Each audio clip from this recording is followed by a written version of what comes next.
Borida, how are you? It's Funny Friday!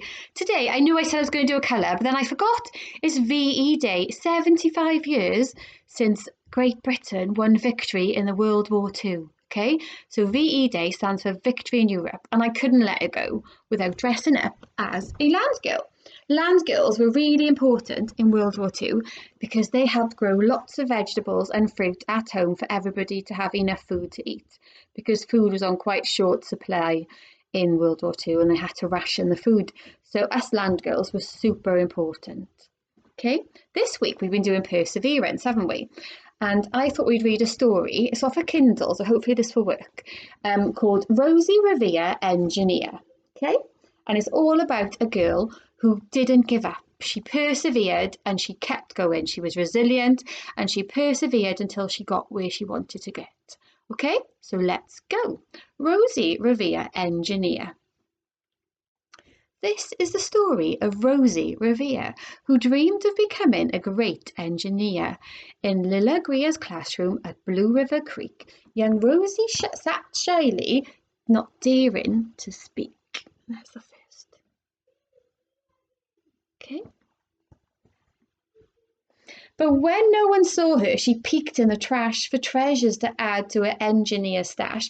And late at night, Rosie rolled up her sleeves and built in her hideaway under the eaves. Alone in her attic, the moon high above, dear Rosie made gadgets and gizmos she loved. And when she grew sleepy, she hid her machines far under the bed where they'd never be seen. When Rosie was young, she had not been so shy. She worked with her hair swooping over one eye and made fine inventions for uncles and aunts, a hot dog dispenser and helium pants.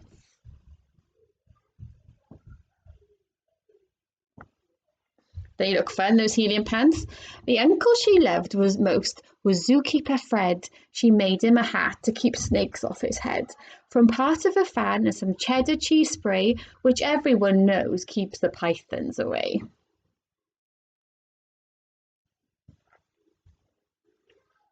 And when it was finished, young Rosie was proud, but Fred slapped his knee and he chuckled out loud.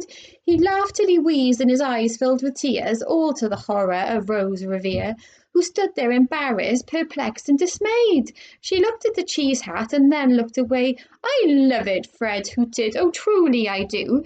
But Rosie Revere knew that could not be true. She stuck the cheese hat on the back of her shelf and after that day kept her dreams to herself. Oh, let's hope she doesn't give up. And that's how it went until one autumn day, her oldest relation showed up for a stay. Her great-great-aunt Rose was a true dynamo who'd worked building airplanes a long time ago. She told Rosie tales of the things she had done and goals she had checked off her list one by one. She gave me a sad smile as she looked to the sky. The only thrill left on my list is to fly. But time never lingers as long as it seems. I'll chalk that one up to an old lady's dreams. There she is, great-great-aunt Rose, fixing the planes, and there she is now. That night as Rosie lay wide-eyed in bed, a daring idea crept into her head. Could she build a gizmo to help her aunt fly? She looked at the cheese hat and said, no, not I. But questions are tricky and some hold on tight, and this one kept Rosie awake through the night. So when dawn approached and red streaks lit the sky, young Rosie knew just how to make her aunt fly. She worked and she worked till the day was half gone, then hauled her cheese copter out onto the lawn to give her invention a test just to see the ridiculous flop it might turn out to be. So that's her first go. Can you see? I wonder if it's going to work. Strapped into the cockpit, she flipped on the switch. The Helio cheese copter sputtered and twitched. It floated a minute and whirled round and round, then froze for a heartbeat and crashed to the ground.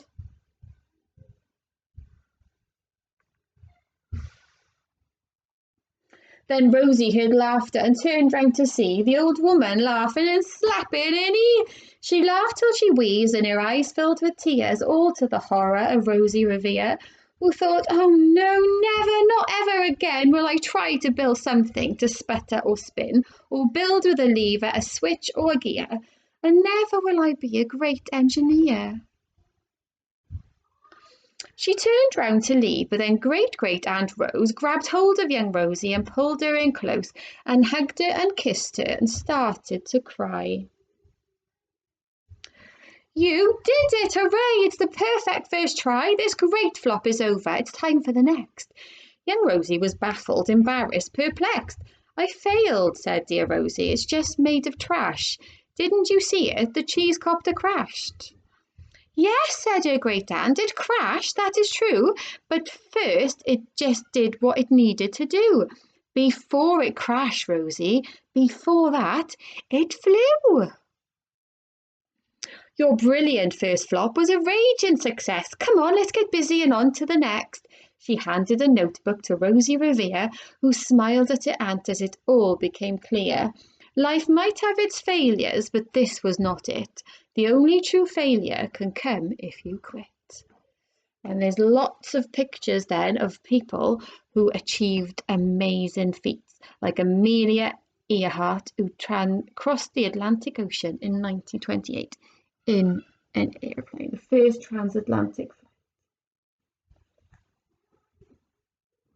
They worked till the sun sneaked away to its bed, and Rosie tied her headscarf around Rosie's head and sent her to sleep with a smile ear to ear, to dream the bold dreams of a great engineer. Wow, that looks amazing. It's got a "We Can Do It" seat. At Blue River Creek, all the kids in grade 2 build gizmos and gadgets and doohickeys too. With each perfect failure, they all stand and cheer, but not quite as proud as Rosie Revere. And there she is, super proud. Look at all those beautiful, wonderful inventions the Year 2 engineers have made. Wow. And her final copter worked. So she worked really hard with Great-Great-Aunt Rose to build. And like she said, the only losers are if you quit. We must keep going, okay? I hope you all have a lovely VE day and a lovely funny VE day Friday. Take care over the weekend. Remember our social distancing. Keep washing those hands. I miss you all so much. We'll have colour for the next Funny Friday. And yeah, have fun in a beautiful sunshine. Bye, Dabuki.